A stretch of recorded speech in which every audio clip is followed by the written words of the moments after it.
কিছুদিন ধরেই খুব ঝাল ঝাল চিকেন খেতে ইচ্ছে করছিল, তাই ভাবলাম এই রেসিপিটা একবার বানিয়ে ফেলি। যারা তোমরা খুব ঝাল খেতে পছন্দ করো, এই রেসিপিটা শুধুমাত্র তাদের জন্য।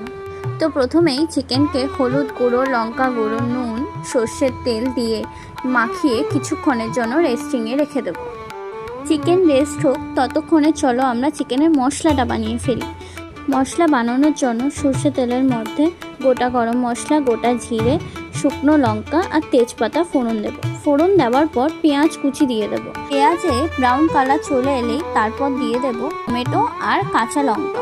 ওগুলো ভাজা ভাজা হয়ে এলেই তারপর দিয়ে দেবো কিছু ঘরোয়া মশলা, যার মধ্যে ছিল হলুদ গুঁড়ো, লঙ্কা গুঁড়ো, ধনে গুঁড়ো, জিরে গুঁড়ো আর নুন।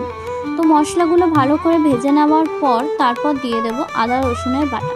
তোমরা চাইলে আদা রসুনের বাটা আগেও দিতে পারো, কিন্তু আমি দিয়েছি পরে। তারপর মশলাগুলো একসাথে ভালো করে কষিয়ে নিতে হবে।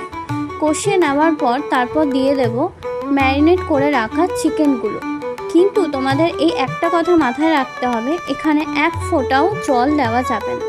যতটা সম্ভব পারবে চিকেনটাকে ভালো করে ঢাকা দিয়ে দিয়ে কষিয়ে কষিয়ে রান্না করার জন্য।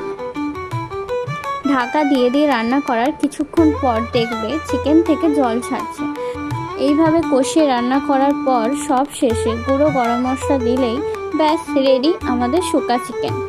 তোমরা এইভাবে শুকা চিকেন বানিও, আর অবশ্যই আমাকে কমেন্টে জানিও কেমন ছিল এই রেসিপিটা।